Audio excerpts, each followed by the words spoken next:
Hello, wonderful. This is Sarah, and I was on the phone with a wondrous woman today, and she said something that kind of made me gasp. I just stopped in my tracks and I was just going, oh my gosh, that is so well said. That is so much wisdom.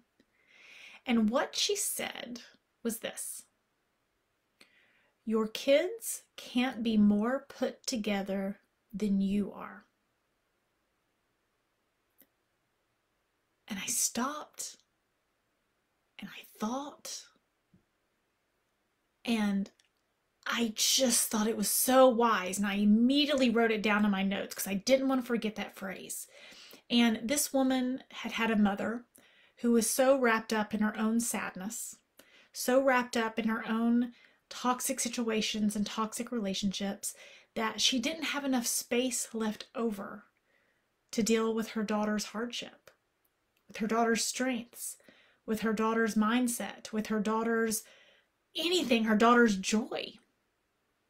So this daughter, who is now in her 30s or 40s, I'm not sure, had learned to not ask for help, had learned to do everything on her own, had learned to be a little nervous about meeting new people, had learned that it was normal to have anxiety attacks, panic attacks.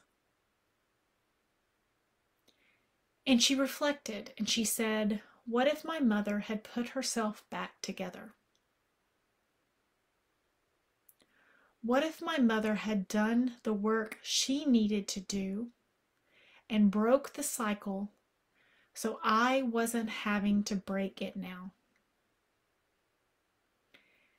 And people all the time say, oh my gosh, I want to protect my kids from toxic relationships. How do I protect my kids? How do I protect my daughter?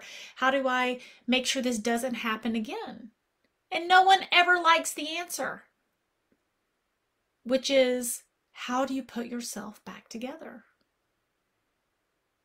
How are you the most emotionally stable, successful, peaceful version of human in your child's life? How are you so settled in your own soul that your children can grow their own souls? They're not worried about you. And I hate, I hear this all the time. And there'll be a woman in her 50s or 60s, and I'll say, is anyone worried about you in this situation? And she'll say, yeah, my kids are worried about me. And if that is not the biggest red flag in the entire world, that you need to be getting help for your situation, that whatever you're doing isn't working and you need to do something else, get the help you need, I don't know what is. If there's any point that your children say, I am worried about you,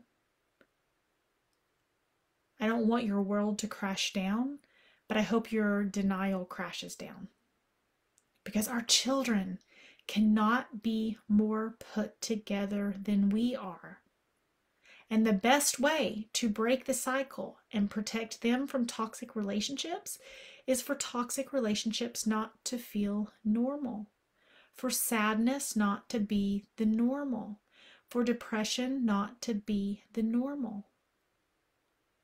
Confusion, fear, not knowing what's about to happen, not being well loved. I don't want that to be your children's normal. So I hope if you need to get in your own life, just like I need to make this change, I need to do something. If your children ever said they're worried about you, I hope you find someone to help you immediately that day. Like, there's no overthinking at that point. There's no more research. That is a clear sign from God in the universe that you need to do something differently. Okay? And I also hope, I don't want to burden you with this, but I kind of do, because even if we are in a terrible situation, we want to lead our kids by example. I don't want to be on the phone with your kids one day and them saying, gosh, I just wish my mom had gotten the help she needed. Because I have never, ever talked to someone And they said, my mom was so emotionally stable. She loved herself so well. She had great boundaries. She was comfortable in her own power. She was just a really great, amazing person. And I think I need therapy about that because it really messed me up. You being healed, you doing the work of your own healing is going to grow your children, not take away from your children. And this is not my quote. This is from a girl who wished her mom had done something different. And she said, our children can't be more put together than we are. And this woman is making changes in her life. She said goodbye to toxic relationships. She's got a healing strategy she's comfortable with. Her children are excelling. She's making life changes in bravery. Is that what your legacy will be? Is that what people will say about you? Will your children say you were brave and strong and beautiful? Or will they say you either stayed in a toxic relationship forever, or you got out of a toxic relationship physically, but you didn't get out of the toxic relationship in your head? You just remained frozen. We can all choose what our legacy will be. I hope you choose a legacy that both you and your children will be proud of.